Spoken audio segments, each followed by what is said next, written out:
de l'actualité, le virage de la campagne électorale, Eddy Komboego était à Kaya et Kongoussi, deux localités qui abritent le plus grand nombre de déplacés internes. Le candidat du CDP s'indigne de la situation et propose sa stratégie pour la paix et la stabilité du Burkina Faso. Pendant ce temps, le candidat du pouvoir sortant, lui, était dans les cascades à Banfora. Tout en défendant son bilan, Roch Kaboré riposte aux attaques de ses adversaires et lance à son tour des piques. Bonjour mesdames et messieurs et bienvenue. Nous recevons un invité dans ce journal, le docteur Thierry Zagré de l'association Arc-en-Ciel en faveur des enfants et des jeunes. Il vient nous parler du plaidoyer que mène son association à l'endroit des candidats engagés dans la course à la présidentielle concernant la prise en compte des droits de l'enfant. Entretien à suivre dans une poignée de minutes. Mais en attendant, place aux activités des partis politiques.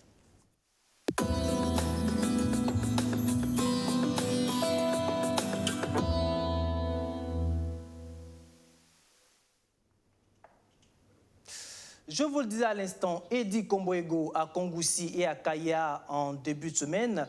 Dans ces localités qui abritent le plus grand nombre de déplacés internes, le candidat du CDP s'est d'abord indigné de la situation humanitaire qu'il qualifie de catastrophique avant de décliner son offre politique. Son discours a été axé sur les questions sécuritaires au cours d'un meeting qui aura drainé du monde. Abdou Razak Traoré. Au moment où Eddy Komboego foule le sol de la cité du cuir, le candidat du CDP à la présidentielle ne peut occulter que Kaya est désormais le deuxième centre humanitaire du Burkina Faso, après Djibo. Plus de 100 000 déplacés internes pour cette seule ville, la capitale de la région du centre-nord, une région qui enregistre plus de 400 000 déplacés internes, soit plus de 40% de l'effectif national. L'indignation n'est qu'une suite pour le parti qui estime avoir gouverné le pays dans la paix pendant 27 ans. 150 000 enfants dans les rues. Et on me dit de ne pas parler. Mais je vais parler. Je vais parler parce que je suis le maire. Je vais parler parce qu'il faut que ça s'arrête. Après les indignations, place aux propositions. Le parti de l'EPI et de la DABA insiste sur sa stratégie de diplomatie en vue d'endiguer le terrorisme. Comme les autres pays, on peut se poser la question de savoir pourquoi on ne tire pas en Mauritanie. Pourtant, la Mauritanie est un pays du G5 Sahel. Comment les Maliens ont fait pour aller récupérer les otages? Mais quand vous avez des otages, des prises d'otages, quand vous avez suffisamment de morts, il faut chercher à identifier ceux qui nous attaquent, rechercher les raisons de ces attaques et s'asseoir autour de la même table. Aucune question humaine ne peut ne pas trouver de solution si on s'assoit autour de la même table. Et c'est ce que nous souhaitons. Dans la foule mobilisée, des déplacés internes qui ont fui les persécutions terroristes, mais aussi ceux qui ont été victimes de violences intercommunautaires. Que c'était religieux. Fort heureusement, l'archevêché et la communauté musulmane se sont réunis et ont indexé, montré que ce n'était pas religieux. Ensuite, ils ont dit que c'est ethnique. Qu'est-ce que les peuples ont fait pour être abattus? Qu'est-ce que le Burkina a fait pour que les peuples les attaquent? Non, tout cela, c'est de la manipulation de cette guerre que l'on appelle asymétrique. Si nous n'avons pas l'intelligence nécessaire pour comprendre cela, nous pouvons créer d'autres mots au Burkina Faso. C'est pourquoi le CDP est venu parler à ces populations, montrer sa solidarité et son engagement à mettre fin à cette guerre rapidement et à affecter le budget, plus du tiers de notre budget national qui était aux forces de défense et de sécurité, à faire des investissements sociaux et structurants pour les populations. Avant Kaya, dans le San Matenga, le champion de l'ancien parti au pouvoir s'est rendu dans l'autre province du centre-nord, elle aussi victime de l'insécurité. Ici, à Kongoussi, dans le BAM, tout comme à Kaya, les adeptes du V de la victoire ont affirmé leur désir de voir le CDP conquérir l'Assemblée nationale et la présidence du Faso au 22 novembre prochain. réponse du candidat Roch-Marc Christian Kaboré à ses adversaires justement sur la question sécuritaire. Ceux qui pensent régler le problème aussi rapidement dès qu'ils sont aux affaires font du populisme, selon le candidat du MPP qui a aussi houspillé ses adversaires sur leur projet de société. C'était au cours d'un meeting à Banfora, dans les Cascades, où le chef de l'État sortant a vanté le bilan de son quinquennat qu'il trouve plutôt positif. Le récit de Arsène Konditamné. La vague orange déferle sur la région des Cascades. Le mouvement du peuple pour le progrès vient solliciter le suffrage des électeurs de la région. Pour le candidat Roch-Marc Christian Kaboré, les 5 dernières années ont été marquées par une avalanche de difficultés, mais il a tout de même été à la hauteur des défis de la nation. Malgré tout, chers camarades, le Burkina Faso a continué à avancer, a continué à progresser. Partout où nous sommes passés, des réalisations ont été faites. Je ne ferai pas l'égrenage de l'ensemble de ces questions. Dans tous les secteurs de la vie économique et sociale, la santé, les écoles, l'agriculture, etc. et j'en passe. Tous ces efforts, nous l'avons fait grâce à votre soutien. C'est en tablant sur un qu'il juge satisfaisant que le candidat invite les populations de la région à lui faire confiance pour les 5 prochaines années. Ce second mandat devrait lui permettre de faire davantage pour le développement de la région. Nous sommes ici pour vous dire que le CHR de Banfora sera transformé en CHU sous ce mandat. Nous sommes venus vous dire que les réalisations sur les routes vont se poursuivre pour pouvoir désenclaver la région des Cascades, qui est une région frontalière. Nous allons construire des barrages pour des retenues d'eau, pour permettre aux jeunes, aux femmes, de pouvoir faire des cultures de contre-saison et également au bétail de pouvoir s'abreuver. Comme il est de coutume en cette période de campagne électorale, Roch Kaboré n'a pas manqué de charrier certaines propositions de ses adversaires politiques. D'où, en perdant les pédales, on dit on va faire venir la mer et toutes ses richesses au Burkina Faso. Et c'est un projet qu'on vous propose pour demain. D'autres nous disent nous, on va lutter contre le terrorisme. Dès qu'on arrive d'ici 6 mois, temps, on a terminé avec le terrorisme. Mais comme je dis, c'est une méconnaissance de ce que c'est que le terrorisme. Pour la région des Cascades, Roch Kaboré dit avoir un plan pour poursuivre son développement. Il s'est engagé à travailler pour l'essor de l'industrie du sucre, une des principales potentialités économiques de la région, en plus des atouts culturels et touristiques de la zone. Pour convaincre l'électorat, la plupart des candidats à la présidentielle organisent des meetings ou vont à la rencontre des électeurs. Le MPS, le Mouvement pour le salut du peuple, veut changer de stratégie. À Bobo Dioulasso, le parti qui soutient le candidat Yacouba Isaac Zida en exil a organisé une conférence de presse pour faire passer son message aux électeurs. Kader Kondé et Soto Justin Dabiré. Malgré l'exil de son candidat, le Mouvement patriotique pour le salut, MPS, a décidé d'être présent sur le terrain de la campagne électorale afin de mobiliser ses militants et sympathisants à voter massivement pour son candidat à la présidentielle du 22 novembre prochain. Pour les militants du MPS, Yacouba Isaac Zida est le candidat idéal pour la nation burkinabé. Toute la confiance que nous avons placée à cet homme, parce qu'il nous a déjà épaté de par de la gestion de la transition qu'il a été une pièce maîtresse. Nous souhaitons que ce peuple nous fasse confiance, non seulement en portant cet homme à la présidence et en nous donnant une majorité au niveau de l'Assemblée afin de lui donner la main libre pour qu'il impose son rythme de développement et rester témoin devant l'histoire.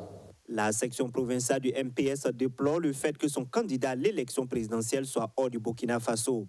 Selon elle, Yacouba Isaac Zida a envie de revenir au pays. Il n'y a pas de raison pour baisser les bras. Il n'y a pas de raison de se décourager parce que notre candidat n'est pas avec nous ici. Nous espérons le retrouver aussi bien dans les heures à venir et nous pensons que c'est la meilleure forme pour nous d'aller à ces élections sans exclusion. Alors, parce que à plusieurs reprises, notre candidat Yacouba Isaac Zida souhaite retrouver la terre burkinabé, la terre de ses ancêtres, ce pays qu'il a tant aimé, qu'il a défendu au prix de son sang. Je dirais que cette envie est toujours réelle. Et je puis vous rassurer que cet homme est au Canada, mais son esprit est au Burkina actuellement. Et nous l'attendons chaque minute qui s'égrène, parce que nous savons que si toutefois une faveur s'ouvrait à ce que cet homme descende au Burkina, il le fera volontiers. Le mouvement patriotique pour le salut MPS, qui se réclame de la social-démocratie, est un parti politique affilié au chef de file de l'opposition CFOP. Avec son leader Yacouba Zida, le MPS espère œuvrer à rassembler les Burkinabés afin de ramener, dit-il, le plaisir de vivre au Burkina Faso.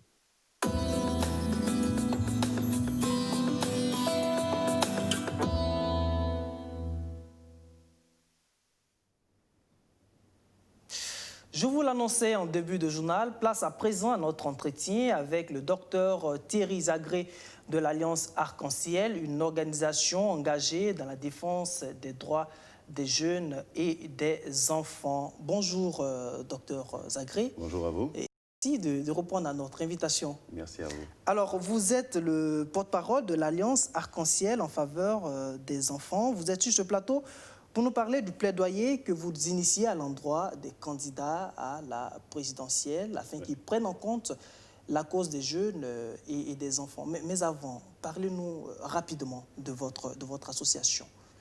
Alors, l'Alliance Arc-en-Ciel, c'est un regroupement d'associations et d'acteurs de la société civile qui se sont donnés pour mission de porter un peu la cause des jeunes et des enfants auprès des leaders et de ceux qui ont une démarche politique, éventuellement apolitique, dans le but de recentrer rapidement la question des jeunes et des enfants dans les problématiques de développement. D'accord. Parlons à présent du sujet qui vous emmène sur ce plateau. C'est le plaidoyer que vous faites à l'endroit des prétendants au fauteuil présidentiel. Actuellement, c'est la campagne. Vous trouvez que c'est le moment propice pour faire justement ce plaidoyer? Et dites-nous de quel constat vous partez. Quel est ce plaidoyer?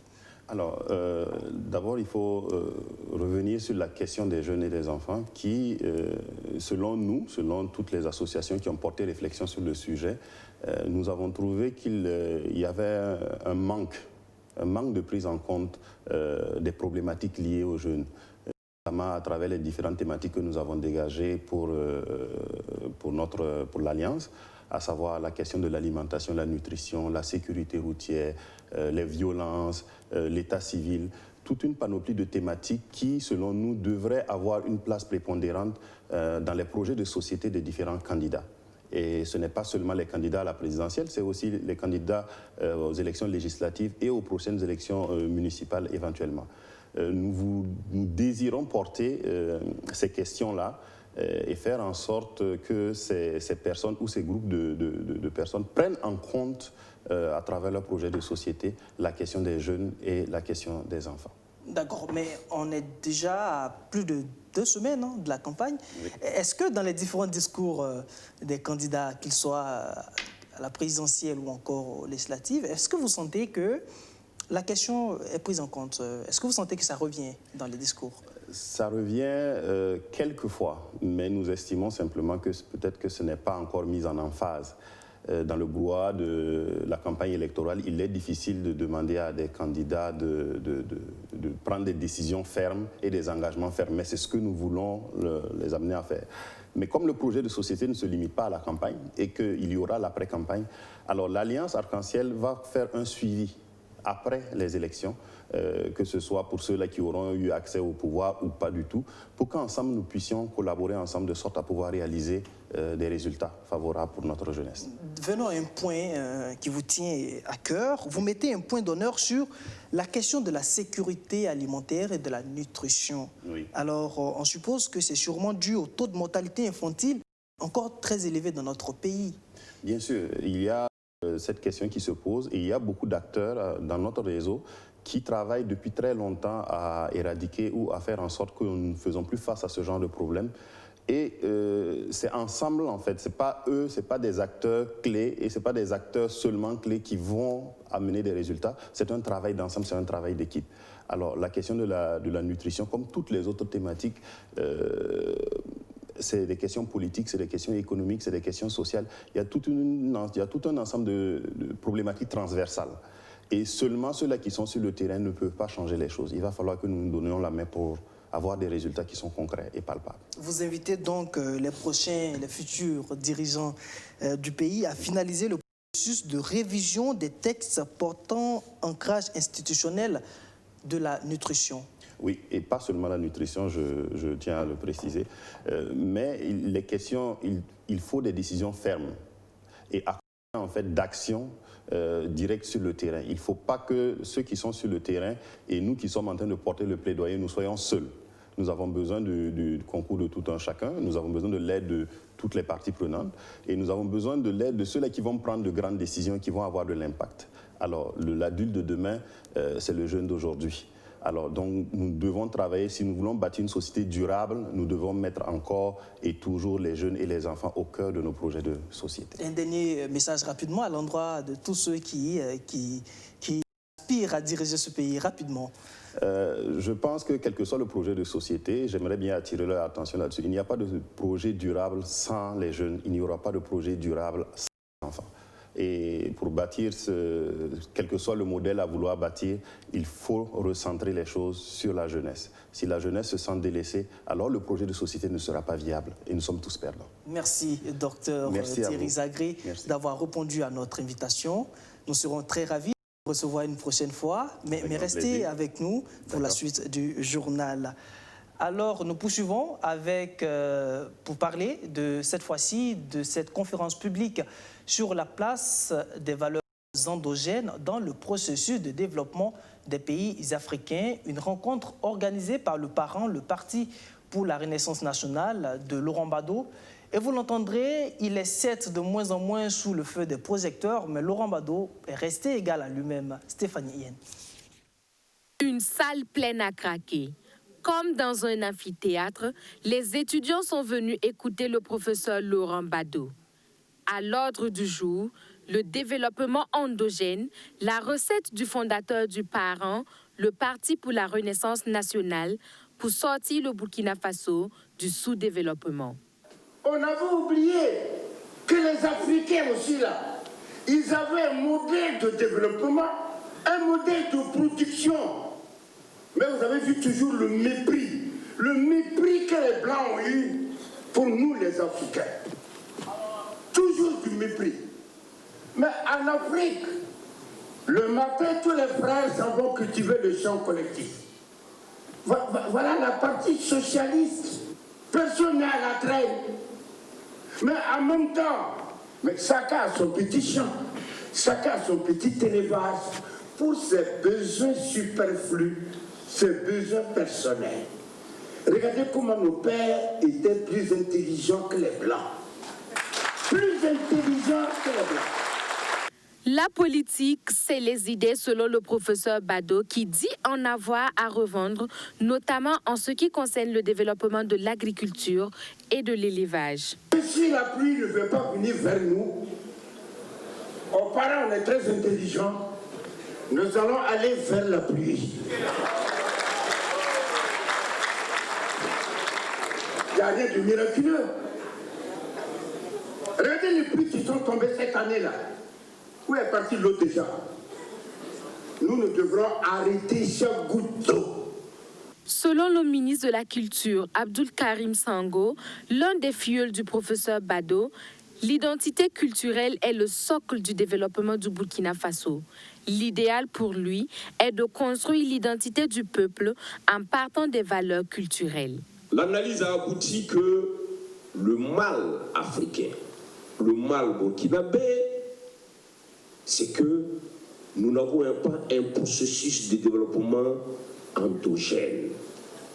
C'est-à-dire que nos politiques publiques, nos lois, nos modèles d'investissement, tout cela est calqué dans le modèle des autres. Le parent compte mettre au profit du peuple burkinabé ses idées, toutes élaborées dans ce livre intitulé « Mes 29 propositions et leurs mesures de mise en œuvre pour transformer le Burkina Faso en profondeur ». Elle a été l'une des téléréalités phares initiées par la télévision BF1 et son partenaire Coris Banque International. L'émission Pépites d'entreprise fait la promotion de l'entrepreneuriat des jeunes, leur permettant de soumettre leur projet à financement. Après plusieurs mois de compétition, les résultats sont tombés. Le vainqueur a reçu 15 millions de francs CFA pour débuter son projet. Le deuxième et le troisième sont repartis avec 5 millions de francs chacun. Pour terminer en beauté, ils ont tous reçu par leur parrain Idrissa Nassa, des entrepreneurs les plus prospères du Burkina Faso. Majid Bakouan. Les finalistes de Pépites d'entreprise accompagnés par le directeur général de la télévision BF1, reçus par le parrain de l'édition 2020. Idrissa Nassa, PDG de Coris Banque International, a tenu à féliciter les organisateurs pour la qualité de l'émission qui fait la promotion de l'entrepreneuriat des jeunes au Burkina Faso. Occasion pour lui de prodiguer des conseils à ses filleuls pour la réussite de leurs activités. Et je voudrais vous féliciter chacun d'entre vous pour vos différents parcours et vous encourager à poursuivre comme vous l'avez déjà commencé et à faire en sorte que nous puissions être fiers de vous, de vos entreprises et de l'élan économique que vous allez donner à la jeunesse. C'est très important. Il faut savoir qu'à travers vous aujourd'hui, les jeunes vous les gardent et de votre réussite dépendra la motivation que vous allez engendrer dans l'esprit de beaucoup de jeunes. Prenant la parole, les finalistes ont à leur tour félicité le parrain pour son accompagnement durant leur parcours à l'émission, avant d'expliquer comment ils comptent développer leurs activités pour ne pas se voir. Le premier prix que je l'ai pris, je vais l'investir complètement dans mon entreprise et pour pouvoir acquérir les machines de dernière génération. Voilà, pour pouvoir mieux faire mes finitions de mes meubles et produits que je propose, tout en espérant au fait que Coris Banque aussi va signer des partenariats avec mon entreprise pour la livraison de ces meubles dans le cadre de consommation local, des meubles qu'on ne voit plus, des meubles importés à Coris Banque, que ce soit confectionné par Sanfo, menuiserie bois et métallique. Je vous remercie, parrain. Au regard de la réussite de la première édition, le parrain promet de mettre encore la main à la poche. Dans les jours à venir, il devra signer une convention de 250 millions de francs CFA avec la télévision BF1 pour accompagner l'émission sur une durée de 5 ans. De quoi réjouir les premiers responsables de la chaîne au cœur de nos défis. Le parrain aurait pu ne pas être là, aurait pu faire Pépites d'entreprise, mais ça aurait pu ne pas avoir l'envergure que ça a eu aujourd'hui. Donc, une chose est d'avoir l'idée, une autre chose est d'avoir les personnes qui accompagnent et qui permettent véritablement de construire le projet à une certaine hauteur. Une fois de plus, merci, monsieur le parrain. Merci pour cette annonce faite tout à l'heure pour l'accompagnement sur les 5 prochaines années qui permet effectivement à la télévision, aux organisateurs d'avoir une meilleure visibilité. 100 jeunes entrepreneurs burkinabés ont pris part à la première édition de Pépites d'entreprise et 4 se sont ici en finale. Le vainqueur est réparti avec la somme de 15 millions de francs CFA, dont 10 millions en espèces. Dans les années à venir, les organisateurs comptent ouvrir l'émission à d'autres pays d'Afrique. L'association estudiantine pour la promotion du sport universitaire crée le Festabo, Festival athlétique universitaire de Bobo-Dioulasso, une première édition placée sous le thème « Jeunesse, estudiantine et sport, quelle contribution aux défis socio-économiques et sécuritaires ?» Cynthia Tassambedo et Soto Justin Dabiri. C'est parti pour la première édition du Festabo, le Festival athlétique universitaire de Bobo. Un festival qui a pour objectif de faire la promotion du sport au sein des universités du Burkina. Pour cette première édition, le Festabo, qui regroupe les universités publiques, privées et grandes écoles du Burkina, va se dérouler en 3 grandes parties. À travers le Festival athlétique universitaire de Bobo, l'association vise à contribuer, à apporter sa contribution, sa modeste contribution dans ce que l'État fait. Parce qu'on ne peut pas tout laisser à l'État burkinabé. Chacun de nous doit apporter la contribution. Notre devise, c'est qu'est-ce qu'on peut faire pour le pays et non qu'est-ce que le pays fait pour nous sur le plan sportif. Donc, on met la main dans la pâte pour qu'ensemble, on puisse rendre professionnel le sport au Burkina Faso et surtout dans les universités. Plusieurs activités sont prévues pour cette édition. Ce sont entre autres les compétitions sur les 100 mètres, les 1500 mètres, les courses de relais 4x100 mètres, les sauts, les triples sauts et le lancer de poids. Le Festabo, une initiative saluée par le représentant du parrain. Nous avons félicité M. Emab et son association pour la tenue de cette compétition parce que l'université est reconnue être le centre de l'intelligentsia, mais presque un peu partout dans le monde, on le constate, les universités sont également des viviers de sportifs. Et c'est en ce sens que nous pensons que cette compétition, en plus de donner, en tout cas, en plus d'améliorer la performance des sportifs, des étudiants, va sans doute encourager d'autres. Tout d'abord, c'est une initiative qui porte sur les universitaires et c'est dans ces genres d'activités qu'on a du sport de haut niveau. Donc notre contribution, c'est surtout la prévention des risques liés à l'activité physique, la prévention des risques cardiovasculaires également. Et nous profitons aussi d'accompagner les sportifs pour la prise en charge, un bilan de santé complet pour les meilleurs. La première édition du Festabo a pris fin avec un dîner gala et une remise de médailles lauréats. Cette soirée était une occasion pour les organisateurs d'améliorer la visibilité et remercier les autorités. Pour les éditions à venir, le Festabo, selon les promoteurs, compte s'étendre au pays de la sous-région. Un mot de littérature avant de nous quitter. La deuxième édition du concours Plume d'Or a livré son verdict. Et c'est William Kombari qui monte sur la plus haute marche du podium avec ses 3 nouvelles que sont Sueur froide, Le verdict du sable et Les 7 douleurs. Il repart avec le trophée et une attestation. Plusieurs récompenses ont aussi été décernées dans d'autres catégories. Plus de précisions avec Majid Bakouan. Pour cette deuxième édition, c'est William Kombari qui décroche la Plume d'Or avec ses œuvres Sueur froide, Le verdict du sable et Les 7 douleurs. En plus de cette distinction, il est le lauréat dans la catégorie nouvelle. Dans la catégorie spéciale, la meilleure révélation littéraire est décernée à Latifatou Savadogo pour son œuvre Lourd secret de la famille. Contondia Chombiano, quant à lui, décroche le prix du meilleur jeune écrivain de l'année. Les 2 œuvres, L'Initié du soleil Massalé en quête du monde, donc, sont des contes et c'est grâce à mon père que j'ai pu réaliser ces 2 œuvres. Et ces contes, il est issu de mon père. Et mon père me disait toujours que pour enseigner des valeurs à un enfant, pour lui dire ce qu'il doit faire et ce qu'il ne doit pas faire dans la vie, c'est à travers des contes. Et les contes, c'est vraiment un outil d'éducation, donc le conte, c'est instructif. Et pour préserver cet héritage ancestral, parce que de nos jours, on ne sait plus compter, donc j'ai pris ma plume pour mettre sur l'écrit, afin que ça puisse profiter aux générations futures. L'objectif de Plume d'Or, selon le promoteur, est de susciter le goût de la lecture et permettre aux écrivains de faire la promotion de leurs œuvres. La première, c'est de réunir les écrivains autour d'un cadre qui fait la promotion de leurs écrits. La deuxième idée, c'est de promouvoir la lecture des œuvres en présentant les auteurs autour d'un événement qui suscite un peu une certaine émotion, une certaine participation. La troisième idée, c'est surtout servir d'un cadre d'émulation aux écrivains qui ont assez écrit et qui veulent qu'on mette en exergue leur talent et qui veulent également mesurer leur capacité intellectuelle et littéraire, et voir un peu si ce qu'ils ont écrit, ça répond aux normes techniques et littéraires. C'est ce qui nous a amené à lancer cet événement depuis 2 ans, Plume d'Or. Pour cette deuxième édition de Plume d'Or, ce sont au total 11 trophées qui ont été décernés aux écrivains. Cet événement qui déroule le tapis rouge aux acteurs de la littérature a vu la présence de l'illustre écrivaine burkinabé Tal Rosalie Adama, personnalité d'honneur de cette deuxième édition.